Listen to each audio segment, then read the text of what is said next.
Welcome to Judge Judy. You are about to enter the courtroom of Judge Judith Sheedlin. The people are real, the cases are real, the rulings are final.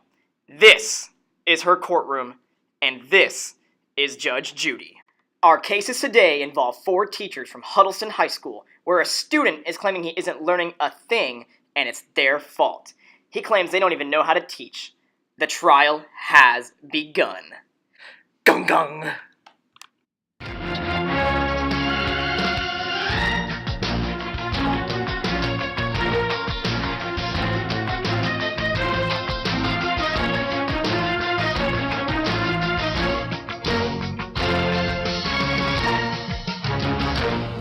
Humongous. Your car is being towed. Please report to the parking lot to get your car. Now, Mr. Pete Dudley to the stand, please. Pete Dudley to the stand. Now, Mr. Dudley, I see you're here today to talk to me about your 4 teachers that are sitting before us. So here's the thing, Miss Judge. I'm over here at Huddleston High School. I got these 4 teachers. I'm not learning a thing. You guys. I'm not learning anything. They're doing all these weird things, doing all these random, I don't know what they're doing. All I know is I'm not learning anything. And I got some real beef. I came here today to settle that. For children in the back, if you cannot stay quiet, I will ask you to leave my courtroom.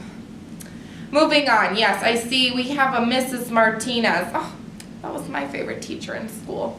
Anyway, yes, so what issues do you have with Mrs. Martinez? If you could just elaborate on those, that would just be lovely. Oh, please stay behind the podium. Please, the bailiff will come over. Thank you. Yes, sweetheart. It's okay, you're almost done. Okay, yeah. Mrs. Martinez, I don't really understand her. She's like my history teacher and all, but then like, we're talking all about these other cultures and things like that, and like women a lot, and I don't really get it. Like nothing really applies to me. I don't really understand that. Like, when's she gonna teach me about people like me? I don't get it. What's the deal, Ms. Martinez? Calling Mrs. Martinez to the stand. So, Mrs. Martinez, do you understand why you are here today? No, not completely. I think there must be some kind of confusion.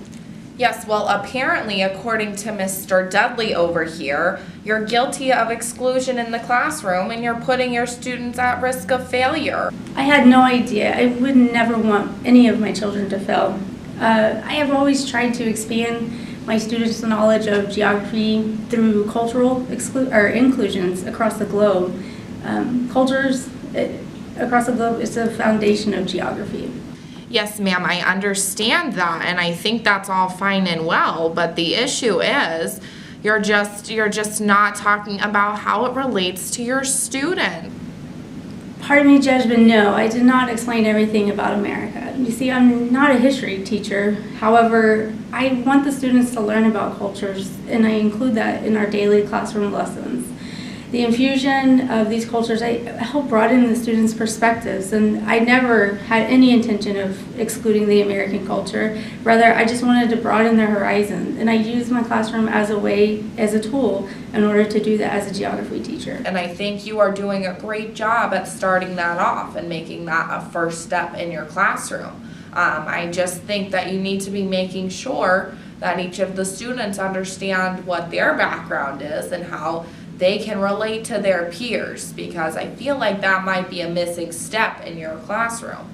However, with that being said, I will rule in your favor, and you are not guilty. Gung gung. Okay, Mr. Dudley, if you could please express your concerns or the issues you have with Mr. Jones, is it? Yes, Mr. Jones. Okay, well, he asked us all to call him MJ. I don't get that. Like, he said he's like cool with us. So like, he's my biology teacher or whatever, and he doesn't really teach. He just like gives us these like group projects, and then like He's like, oh, just come ask me if you have questions or something. I don't get that. Like, I don't know anything. How am I supposed to learn from these other kids in my class? Calling Michael Jones to the stand. How's it going, Miss Judy? Please remove your shades. I guess that's what the kids are calling them nowadays. I don't know. Mr. Jones, yes, do you understand why you're here today? Yes, I do think I know, Judge Judy. I think Pete Dudley is a fine student. I just think he's misunderstood. I think he misunderstands my class, and I think he misunderstands my motives and everything. See, I view myself as more of a radical constructivist in the way that I do my classroom and my biology room, and so what that means is that a lot of the learning is done through group projects and through the students. I'm there more as a guide and a teacher and a mentor, but not as a lecturer. And I think that's where the biggest discourse is going on between me and Pete. Yes, sweetie, if you could expand on that a little more, my old brain is not catching your drift. So, to me, it comes more as a cross between balancing the curriculum and balancing what's needed for the student. In the words of John Dewey, he says, cease thinking of the child's experience as also something hard and fast. See it as something fluent, embryonic, vital. And we realize that the child and the curriculum are simply two limits which define a single process. It's important to me that we balance the curriculum and our studies with these students, but also within the interests of the student. How is it best for them to learn? And I think for me, as a constructivist, it's about being a resource to these students, and when they come up with issues, that they come to me, and I can help them with that. Yes, so you keep talking about being a constructivist, and my late husband Jerry was a huge construction worker, but I feel like that's not really where you're going with this. So first, I just want to say I'm really sorry, Judge Judy, for Jerry. It really hurts me to hear that. When it comes to the view of a constructivist, I like to return to the words of Montessori. She says, in our system, the teacher must become a passive much more than an active. Influence and their passivity shall be composed of anxious scientific curiosity and of absolute respect for the phenomenon which they wish to observe. The teacher must understand and feel their position of observer. The activity must lie in the phenomenon. And so what that means is they have to take a more of a passive, standoff view and be the observer of the students and be a resource to these students and allowing them to learn more through these experiences that they're having. Vygotsky says that the child starts from one word, then connects 2 or 3 words. A little later they advance from simple sentences to more complicated ones. And finally, a coherent speech. This is what we're all about here. This is my job as a teacher, is to take these students from young children and create adults who can compete and live in society. And by doing that, that means to me as a biology teacher, they have to be able to progress every day. thank you for your condolences for my late husband Jerry. He's never on time. So I feel the problem with your classroom is that you're not enough of an authority figure. These children need some type of structure. The fact that you're giving your students a creative outlet is just fantastic, and that really will help them blossom. So my ruling then is not guilty, but I feel like the communication with your students about what you're doing needs to improve slightly. Gung gung. The thing is, like, Miss Johnson-Smith, she's like my English teacher, right? Okay, so I think I'm going in there reading like some cool books and stuff. But then I get in there, she says, silent classroom, got all my homies in there, so I can't talk to them. And then she separates us into boys and girls, and we're not allowed to talk to each other because she says the girls shouldn't get married too early. I don't know what that means. And then, where there's no group work, I'm over here stuck reading Drama High while I'm trying to read 1984. I just want to do something different. I ask you the same question I've asked all of the other teachers here. Do you understand why you're here? Yes, I understand what Pete was saying. That is exactly how I run my classroom. I do separate boys and girls. I expect my students to be quiet and respectful during my lessons. At least I allow the boys and girls to even be in the same room. I separate them because I don't think my students should be able to feed off one another. We live in such a corrupt society that I would like to eliminate as much of that from the classroom as I can. I base my classroom teaching style off Rousseau, and he says that man is born pure and it's society that corrupts us. So what I'm hearing is you don't necessarily think that boys and girls should be in the same room together. I feel like that's a very old thought and concept. Could you elaborate on that, please? Young girls only have one role in life, and that is to be a wife and a mother. It is imperative that all girls have a good education before they get married, but they need to learn to think analytically and have self-discipline. It is my job to teach them to be independent before they get married.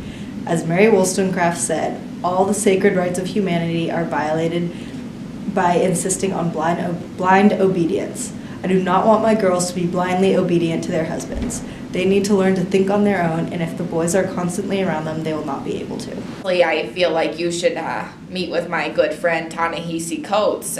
He is a great man. He comes around in the holiday times and we have tea and cookies. In one of his articles, he talks about avoiding talking about education in a negative way. You cannot be going around telling your students what they can and can't do. You shouldn't be saying things like, you can't yell, or, you need to talk more in a positive way, and I feel like that's part of what's missing in your curriculum.